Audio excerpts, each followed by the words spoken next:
Bismillahirrahmanirrahim. Alhamdulillahi rabbil alamin. Wabihi nasta'in ala umuri dunya waddin. Wassalatu wassalam ala ashrafil anbiya wal mursalin Sayyidina maulana Muhammadin wa ala alihi wa sahbihi ajma'in. Qala al-musannif al-imam Hujjatul Islam Abu Hamid Al-Ghazali rahimahullah wa nafa'ana bi ulumih. Wa minha ay yakuna mushfiqan ala jami'i ibadillah rahiman bihim shadidan ala jami'i a'da'illah wa ala kulli man yuqaribu shay'an mimma yakrahu. Kama qala Allah Ta'ala ashidda 'alal kuffar ruhama'u bainahum. Wa la ta'khudhuhu lawmatu la'imin wa la yasrifuhu 'anil ghadabi lillahi sarif. وبه وصف الله أولياءه إذ قال الذين يكلفون بحبي كما يكلف الصبي بالشيء ويأوون إلى ذكري كما يأوي النسر إلى وكره ويغضبون لمحارمي كما يغضب النمر إذا حرد فإنه لا يبالي قل الناس أو كثروا. فانظر إلى هذا المثال فإن الصبي إذا كلف بالشيء لم يفارقه أصلا وإن أخذ منه لم يكن له شغل إلا البكاء والصياح حتى يرد إليه فإن نام أخذه معه في ثيابه فإذا انتبه عاد وتمسك به ومهما فارقه بكى ومهما وجده ضحك ومن نازعه به أبغضه ومن أعطاه أحبه. وأما النمير فإنه لا يملك نفسه عند الغضب حتى يبلغ من شدة غضبه أنه يهلك نفسه فهذه علامة المحبة. فمن تمت به هذه العلامات فقد تمت محبته وخلص حبه فصفى في الآخرة شرابه وعذب مشربه. ومن امتزج بحبه حب غير الله تنعم في الآخرة بقدر حبه إذ يمزج شرابه بقدر من شراب المقربين كما قال تعالى في الأبرار إلى آخر. Makna kalam Imam Al-Ghazali rahimahullah wa nafa'ana bi ulumih. Dan di antara tanda-tanda cinta hamba kepada Allah bahwa ia berkasih sayang kepada semua hamba Allah, penyayang kepada mereka, bersikap keras atas semua musuh Allah, dan kepada setiap orang yang mengerjakan sesuatu yang tidak disukai oleh Allah. Nah, itu bagian lagi dari sekian banyak tanda orang yang cinta kepada Allah, bahwa dia menyayangi, dia mencintai orang-orang yang taat kepada Allah, siapapun mereka itu. Dan dia bersikap keras, artinya tidak menyetujui setiap orang yang tidak disukai Allah. Dia tidak menyukai kepada musuh-musuh Allah. Sebagaimana firman Allah Ta'ala, asyidda'u 'alal kuffar ruhama'u bainahum. Artinya mereka adalah bersikap keras terhadap orang-orang kafir, berkasih sayang sesama mereka muslimin dan muslimat. Nah, itulah tanda orang yang cinta kepada Allah. Setiap orang yang taat kepada Allah itu berarti saudaranya. Setiap orang yang taat kepada Allah berarti itu kekasihnya, karena orang itu disukai Allah. Setiap orang yang memusuhi Allah, setiap orang yang tidak taat kepada Allah, maka itu adalah musuhnya, siapapun mereka itu.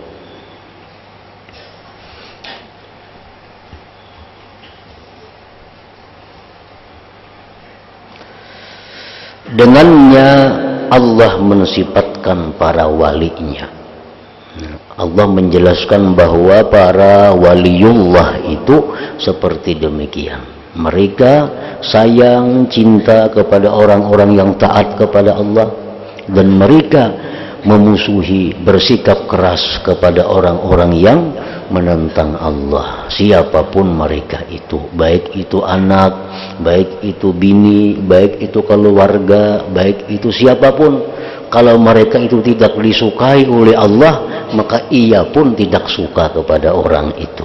Nah, ini tandanya cinta kepada Allah. Nah, apabila kita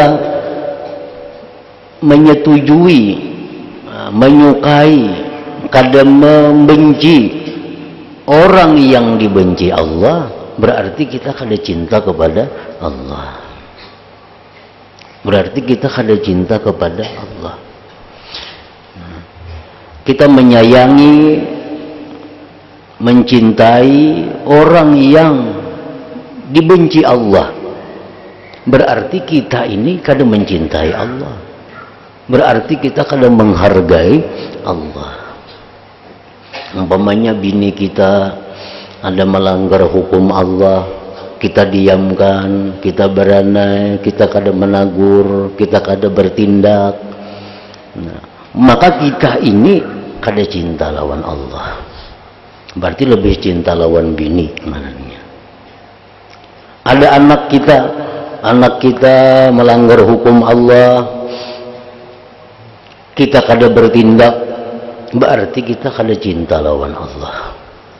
Berarti kada cinta dengan Allah. Cinta dengan anak berarti lebih daripada mencintai Allah.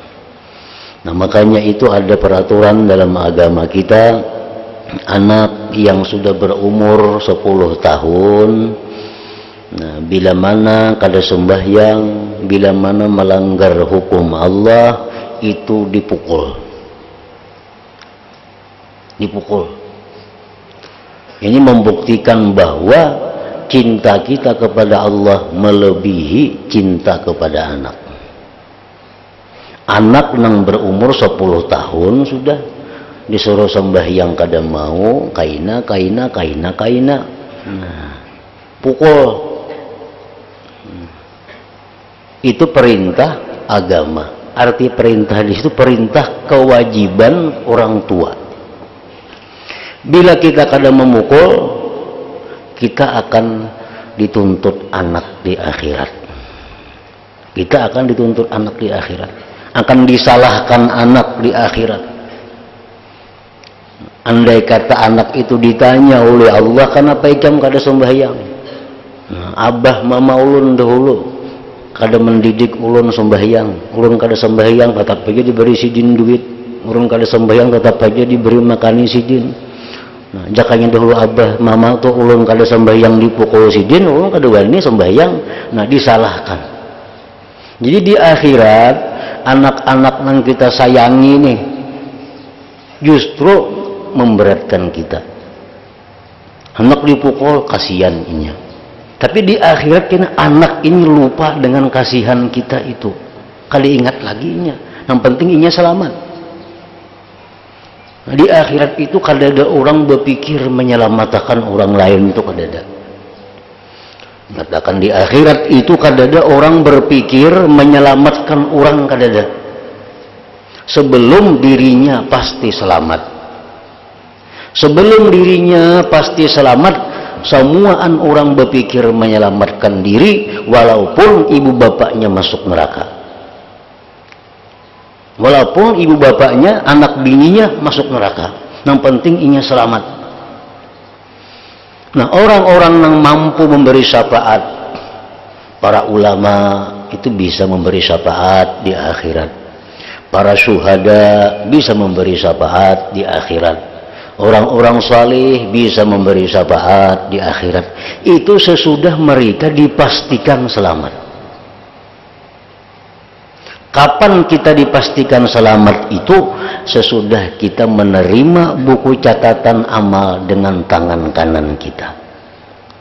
Nah, di situ hanya kita berpikir, mana abahku nih, mana mamaku nih, mana anakku, mana biniku, mana kawan-kawanku. Sudah inya pasti selamat. Sebelum inya menyambut buku catatan amal itu, nah itu kadang-kadang yang perlu diselamatkannya selain dirinya sendiri. Ditimbang amal, lalu kalah amal kebaikan, amal kebaikan kalah.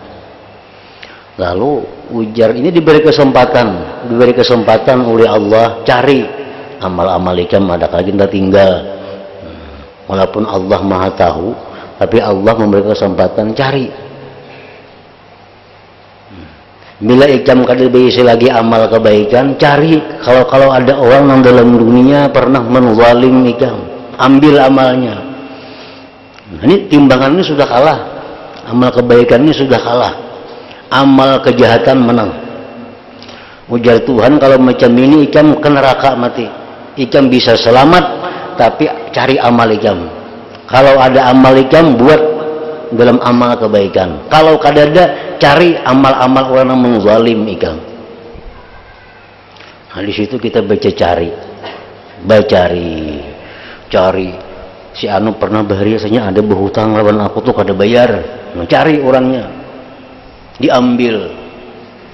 Nah, sekian rupiah dinilai dengan sekian puluh rakaat sembahyang. Oh, si anu dulu pernah mengambil ampunku, cari orangnya. Nah, kada berisi amal juga inya, orangnya kada berisi amal juga sekalinya. Nah, amal kejahatan kita dikurangi, diandak lawan inya kaina. Kada cukup juga, tetap kalah umpamanya kebaikan nih. Nah, berpikir anakku ini bahani pernah menzalim aku, biniku ini pernah menzalim aku, mamaku ini pernah menzalim aku, abahku pernah menzalim aku, cari. Nah, kulitan lagi. Yang penting seorang selamat. Nah, pada hari itu ujar Al-Quran mengatakan seseorang lari daripada anaknya, lari daripada orang tuanya, lari daripada bininya karena ketakutan kalau ada yang menuntut. Nah, jadi walaupun bini pernah menzalim aku, sini amal kebaikan nih kamu. Kada ada kasihan lagi orang yang dalam dunia itu yang sayang lawan kita, itu kada di akhirat kada ada lagi. Sebelum kita pasti selamat. Nah, sesudah kita ini selamat, manang catatan kebaikan, diserahkan kita tangan kanan yang menerima. Nah, hanya kita bisa berpikir, siapa yang kawa dibantu? Andai kata kita diberi Allah wewenang untuk memberi syafaat itu. Nah, jadi kembali kita bahwa keluarga kita, anak bini kita terutama, yang melanggar hukum Allah itu, bila kita sayangi, kada kita tindak, kada kita tegur. Ini subuh arina, ini orang bang subuh, anak guring, anak ini umur sudah 11 tahun, 12 tahun. Kada purun manggarak, kasihannya guring dia nyaman benar. Nah, apa kada purun digarak? Garak anak itu, jangan kasihan, marasnya guring kasihan, nyaman lagi, kain aja menggarak umpamanya. Nah, dibiarakannya lewat sembahyang subuhnya. Ini di akhirat kita yang akan menjadi sasarannya. Anak yang kita sayangi, yang kita beri makani, di akhirat justru inya menyusahkan kita.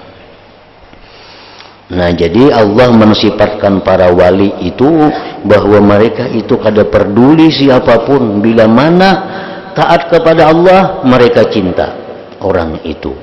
Bila ada orang yang maksiat kepada Allah mereka tidak suka, mereka benci siapapun mereka itu. Nah, itu tandanya orang cinta kepada Allah.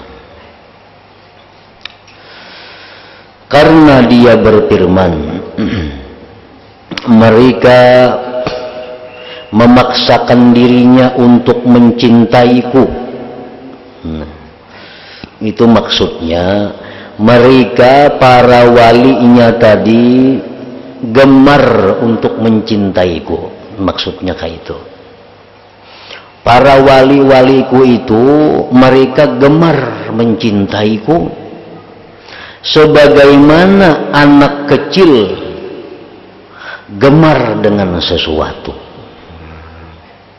Jadi para wali itu gemar kepada Allah sebagaimana gemarnya anak kecil kepada sesuatu.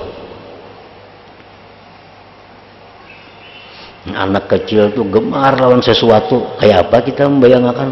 Mengkakanakan tuh katujuhnya lawan sesuatu. Nah, orang wali itu seperti itulah kepada Allah kegemarannya. Mereka aulia Allah, mereka pecinta-pecinta Allah, duduk bersimpuh demi berzikir kepadaku, sebagaimana burung elang bertempat tinggal dalam sarangnya. Mereka para kekasih Allah marah kepada segala yang aku haramkan, sebagaimana harimau marah ketika ia marah. Sesungguhnya harimau itu tidak peduli dengan adanya manusia, baik manusia itu sedikit atau banyak. Harimau itu belinya marah, ini kada tahu orang banyak, kada tahu seekor, berdua, 10, atap dilawannya.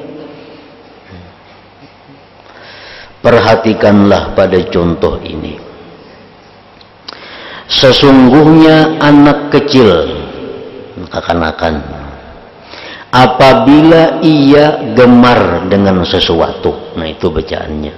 Apabila ia katuju dengan sesuatu, kekanakan tuh, katuju lawan sesuatu, sekali-kali ia tidak mau berpisah dengan sesuatu itu. Kada kawa dirabuti. Kekanakan itu bila katuju lawan papainannya, inya kada mau berpisah lawan papainan itu. Dan jikalau diambil sesuatu itu darinya, niscaya tidak ada baginya kesibukan kecuali menangis dan berteriak, sehingga sesuatu itu dikembalikan lagi kepadanya. Kekanakan itu maksudnya katuju lawan bunikaan itu, nah kita rabuti nya amuk menangis. Bila kada dibulikakan maka hanya ampih menangis. Nah, kayak itu juga artinya orang-orang yang cinta kepada Allah ini, apabila ada hal-hal yang menghalangi mereka untuk cinta kepada Allah, nah mereka akan menangis. Mereka akan berusaha menghilangkan halangan-halangan itu sampai hati mereka kembali cinta kepada Allah. Jikalau kanak-kanak tadi ia tidur, niscaya sesuatu itu dibawa tidur bersamanya dalam pakaiannya. Boneka itu punya guring, dibawanya ke kalambu. Dan apabila ia bangun, maka ia kembali memegangnya. Dia bangun guring aja, boneka itu dicarinya. Dan manakala barang itu terpisah darinya, niscaya ia menangis. Dan manakala barang itu ditemukannya lagi, niscaya ia tertawa. Dan siapa yang merebut barang itu daripadanya, niscaya ia marah. Dan siapa memberikannya lagi, niscaya ia dicintainya. Nah, itulah kekanakan dengan barang yang dicintainya. Seperti itulah orang-orang yang cinta kepada Allah Subhanahu wa ta'ala. Adapun harimau, maka sesungguhnya ia tidak bisa menguasai dirinya ketika marah, sehingga sampai daripada bersangatan marahnya ia membinasakan dirinya. Kita ingat, melihat, mendengar para pejuang mujahidin. Nah, pejuang-pejuang mujahidin di zaman Rasulullah SAW, di zaman para sahabat. Kita lihat contohnya perang Badar. Perang Badar itu berapa orang kita? Ada yang mengatakan 313 orang. Orang kafir berapa yang dihadapi? Lebih 1000 dengan persiapan yang lengkap dan bersama dengan para pendekar-pendekar Quraisy. Nah, tetapi kaum muslimin ini karena mereka cinta kepada Allah, mereka benci kepada kekafiran. Nah, kemarahan mereka itu kadang membuat mereka takut. kadang membuat takut, padahal yang dihadapi ini ribuan, senjatanya lengkap. Walaupun mereka itu mati, mereka rela, bahkan mereka bangga andai kata mati demi benci kepada yang dibenci Allah. Nah, seperti itulah harimau. Harimau itu kalau inya marah, inya amuk, kada tahu urusan lagi nang siapakah dihadapinya. Walaupun inya mati dalam kemarahannya, asal inya amuk. Nah, itulah harimau. Nah, maka inilah tanda-tanda mahabbah, tanda-tanda cinta kepada Allah Subhanahu wa ta'ala. Sayang kepada orang-orang yang taat kepada Allah, benci kepada orang-orang yang dimusuhi Allah, benci kepada orang yang melanggar hukum Allah. Itu tandanya orang yang cinta kepada Allah. Maka barang siapa yang sempurna padanya tanda-tanda ini, maka sempurnalah cintanya dan murnilah cintanya. Semuaan kita mengakui bahwa kita cinta kepada Allah. Kesemuaan, baik orang yang menuntut ilmu, baik orang alim, baik orang yang kadang menuntut ilmu, semuaan mereka itu mengakui bahwa mereka cinta kepada Allah, asal mereka beriman. Nah, setiap orang beriman pasti mengakui cinta kepada Allah. Bini-bini, laki-laki, semua mengaku cinta kepada Allah. Nah, tetapi kemurnian cintanya, kesempurnaan cinta antara orang per orang itu nang kada sama. Itu nang kada sama.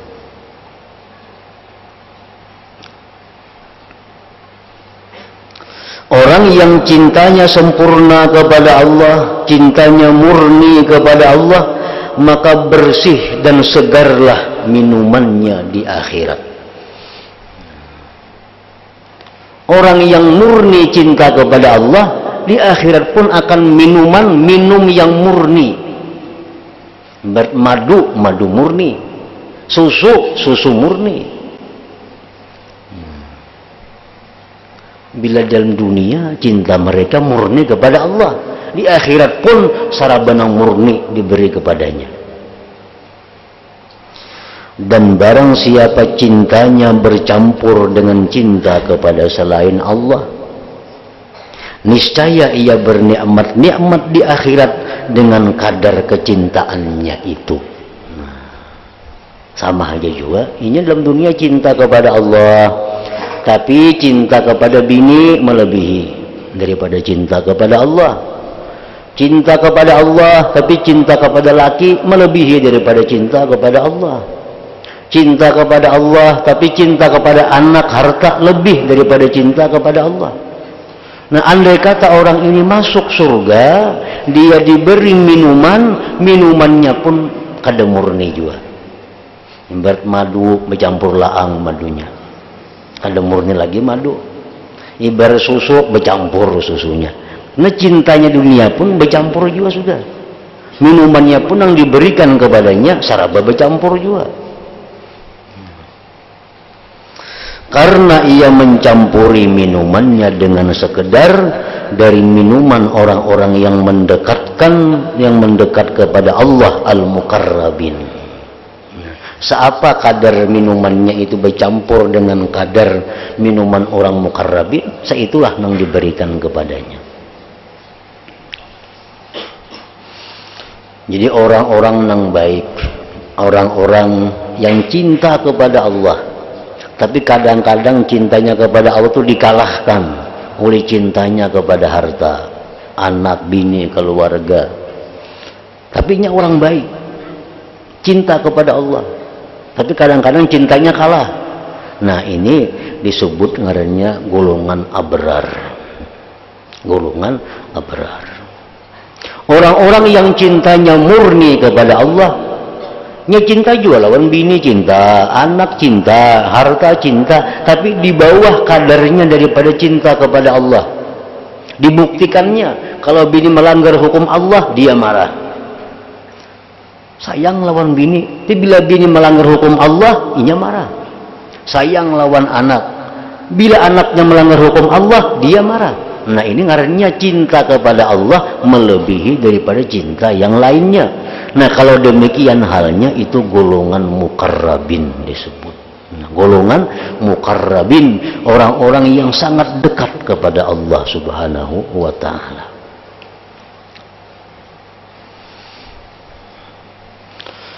Allah Subhanahu wa ta'ala berfirman, innal abrara lafi na'im. Sesungguhnya orang-orang yang baik benar-benar berada dalam surga yang penuh kenikmatan. Nah, abrar nih, kelompok abrar ini masuk surga dan mereka bernikmat-nikmat dalam surga. Karena mereka cinta kepada Allah, namun kadang-kadang kalah cintanya dengan yang lain. Masuk surga juga, Allah menyatakan innal abrar lafi na'im. Orang-orang yang abrar, yang baik-baik itu benar-benar berada dalam surga yang penuh kenikmatan. Kemudian Allah Ta'ala berfirman, yusqawna mir rahikim makhtum khitamuhu misku wa bidzalika falyatanafasil mutanafisun wa mizajuhu min tasnim ayna yashrabu bihal muqarrabun. Artinya mereka diberi minum dari khamar yang dilak, dicap tempatnya. Laknya adalah kasturi, dan untuk yang demikian itu hendaklah orang berlumba-lumba. Dan campuran khamar murni itu adalah dari tasnim, yaitu mata air yang minum daripadanya orang-orang yang didekatkan kepada Allah Subhanahu wa ta'ala. Maka kalau begitu, baiknya minuman al-abrar karena bercampurnya minuman itu semata-mata dengan minumannya orang-orang muqarrabin tadi. Jadi minuman orang-orang abrar di dalam surga itu menjadi nyaman, menjadi lebih nikmat bila sedikit dicampur dengan minuman yang diberikan Allah kepada muqarrabin. Sedikit jadi campuri dengan minuman muqarrabin, maka minuman orang-orang abrar ini akan menjadi lebih nikmat.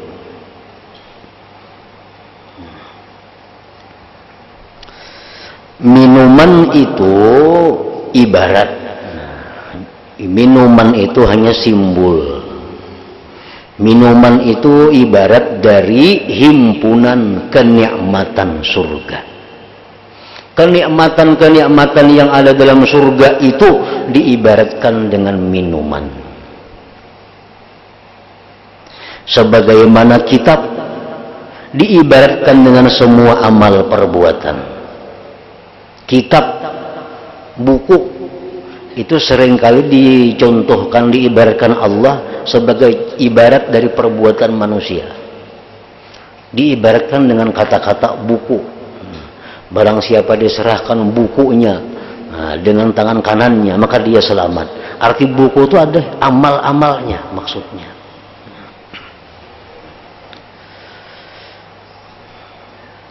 Allah Ta'ala berfirman, inna kitabal abrar lafi 'illiyyin. Artinya sesungguhnya kitab. Nah, kitab, arti kitab itu amal-amal perbuatan orang-orang yang abrar, yang berbakti itu tersimpan dalam 'illiyyin, tempat yang mulia.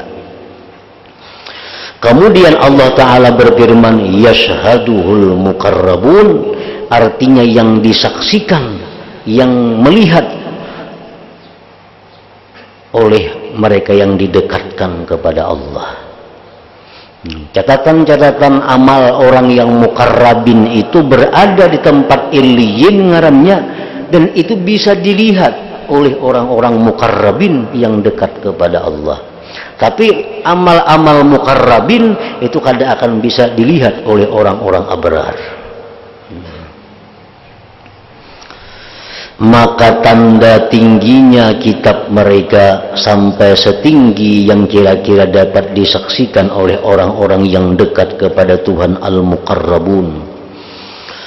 Sebagaimana orang-orang yang berbakti itu abrar tadi memperoleh kelebihan dalam keadaan dan makrifat mereka dengan dekatnya mereka kepada orang-orang yang dekat kepada Tuhan dan penyaksian mereka atas orang-orang itu, maka seperti demikian pula halnya keadaannya mereka di akhirat. Jadi apa-apa yang didapat oleh abrar di dalam surga itu bisa didapat oleh orang-orang muqarrabin. Apa-apa yang diberikan Allah kepada orang muqarrabin kada akan bisa dinikmati oleh abrar, oleh orang-orang yang dalam golongan abrar itu. Firman Allah Ta'ala, ma khalqukum wa la ba'thukum illa ka nafsin wahidah. Artinya tidaklah Allah menciptakan dan membangkitkan kalian dari kubur itu, melainkan hanyalah seperti menciptakan dan membangkitkan satu jiwa semua. Sebagaimana Allah mudahnya menciptakan manusia, menciptakan makhluk, begitu pula Allah mudah menghidupkan mereka. Kama bada'ana awwala khalqin nu'iduh.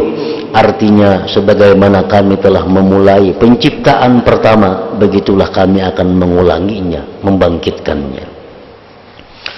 Dan sebagaimana firman Allah Ta'ala, jaza'u wifaqa, artinya sebagai balasan yang setimpal.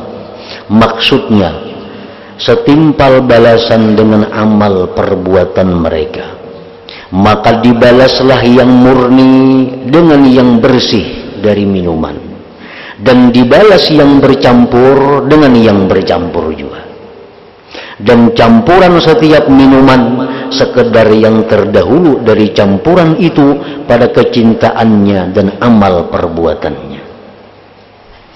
Allah Ta'ala berfirman, فَمَنْ يَعْمَلْ مِثْقَالَ ذَرَّةٍ خَيْرًا يَرَهُ وَمَنْ يَعْمَلْ مِثْقَالَ ذَرَّةٍ شَرًّا يَرَهُ.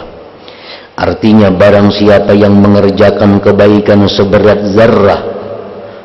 zarrah pun niscaya ia akan melihat balasannya. Dan barang siapa yang mengerjakan kejahatan sekecil apapun, seberat zarrah pun, niscaya ia akan melihat balasannya pula. Allah Ta'ala berfirman, innallaha la yughayyiru ma biqaumin hatta yughayyiru ma bi anfusihim. Artinya sesungguhnya Allah tidak mengubah keadaan satu kaum sehingga mereka mengubah keadaan yang ada pada diri mereka sendiri. Allah Ta'ala berfirman, innallaha la yazlimu mithqala dzarratin wa in taku hasanatan yudha'ibha. Artinya sesungguhnya Allah tidak menganiaya, menzalimi seseorang walaupun seberat zarrah. Dan jika ada kebajikan seberat zarrah, niscaya Allah akan melipat gandakannya. Allah Ta'ala berfirman, wa in kana mithqala habbatin min khardalin ataina biha wa kafa bina hasibin. Artinya, dan jika amalan itu hanya seberat biji sawi pun, pasti kami mendatangkan pahalanya.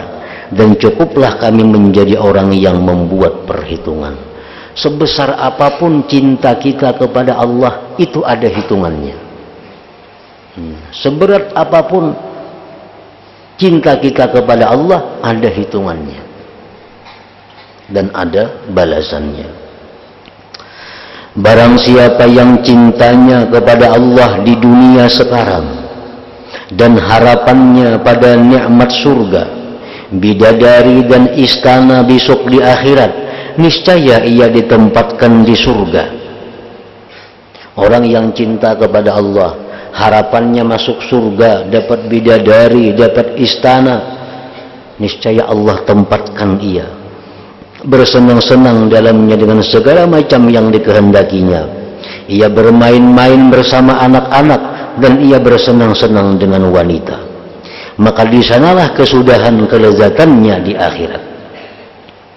Karena sesungguhnya diberikan setiap manusia pada cinta apa yang diingini oleh nafsunya dan dirasakan nyaman oleh matanya. Orang yang beribadah kepada Allah artinya yang menghendaki agar dapat surga, yang menghendaki agar dapat bidadari, hendak macam-macam. Masuk surga, Allah berikan apa yang dikehendakinya. Dan barang siapa yang tujuannya adalah yang mempunyai negeri, yang memiliki kerajaan, dan tidak mengalahkan atasnya kecuali cinta kepadanya dan ikhlas dan benar, niscaya ia ditempatkan di tempat yang disenangi, penuh kebahagiaan di sisi Tuhan yang Maha Berkuasa. Orang yang beribadah kepada Allah semata-mata mengharapkan kedekatan dengan Allah, mengharapkan keridhaan Allah, mengharapkan bersenang-senang dengan Allah. Nah, di akhirat dia akan ditempatkan di tempat itu. Maka orang yang abrar itu mereka bersukaria di taman-taman dan bersenang-senang di dalam surga bersama bidadari dan anak-anak. Itu orang abrar. Orang abrar, orang yang ahli ibadat kepada Allah, tapi tujuan mereka untuk masuk surga. Mereka cinta kepada Allah, namun kadang-kadang cintanya dikalahkan oleh yang lain daripada Allah. Nah, masuk surga inya bisa bersenang-senang dengan bidadari, dengan anak-anak. Sedangkan orang-orang al-muqarrabun, mereka selalu di hadratnya Allah, menatap mata mereka kepada Allah. Mereka memandang kecil murah pada nikmat surga dengan dibandingkan kepada satu zarrah daripadanya. Nah, orang-orang muqarrabin, sebagaimana mereka dalam dunia tujuan mereka adalah Allah, di akhirat pun mereka akan berada di hadratullah. Maka ada suatu kaum yang menunaikan syahwat perut dan faraj mereka sibuk dengannya, dan bagi yang duduk-duduk mereka adalah kaum yang lain. Oleh karena itulah Rasulullah SAW bersabda, di akhirat itu ada orang sibuk hanya dengan makan-makan, ada yang sibuk dengan bidadari-bidadari, ada yang sibuk berdekatan dengan Allah Subhanahu wa Ta'ala.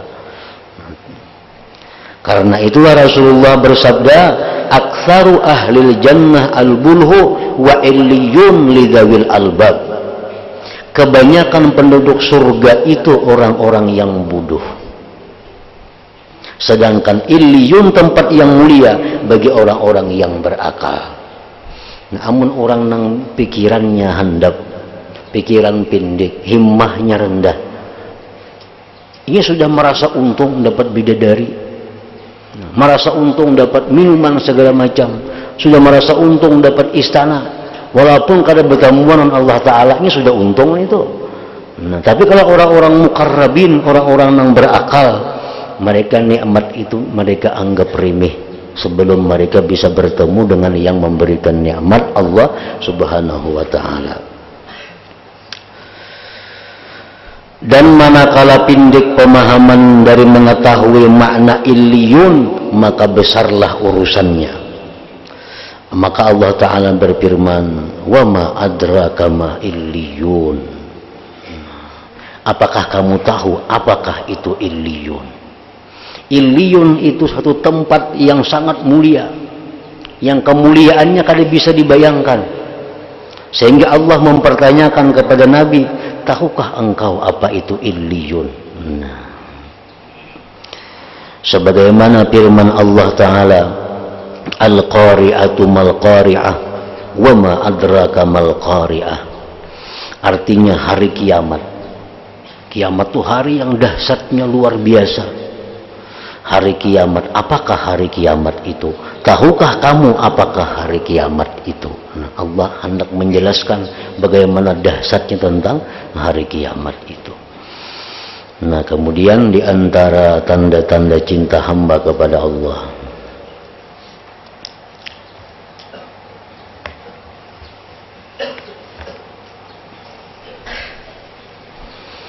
diberitahukan kepada jamaah sekalian bahwa hari Kamis yang akan datang kita libur, hari 9 Zulhijjah.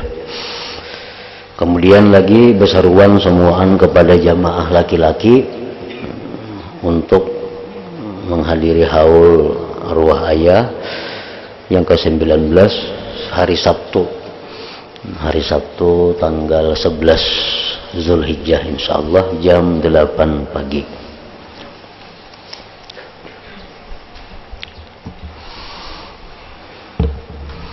Afdal zikri fa'alam annahu la ilaha illallah Muhammadur Rasulullah la ilaha illallah Muhammadur Rasulullah la ilaha illallah Muhammadur Rasulullah la ilaha illallah la ilaha illallah la ilaha illallah la ilaha illallah la ilaha illallah Allahu Allah Allahu Allah Allahu Allah Allahu Allah Allahu Allah Allahu Allah Allahu Allah Allahu Allah Allahu Allah Allahu Allah Allahu Allah la ilaha illallah Muhammadur Rasulullah la ilaha illallah Muhammadur Rasulullah la ilaha illallah Muhammadur Rasulullah la ilaha illallah. Al-Fatihah. Iyyaka na'budu wa iyyaka nasta'in ihdinas siratal mustaqim siratal ladzina فيا أيها الرجل منه شفاعة صلوا سلموا تسليما اللهم صل وسلم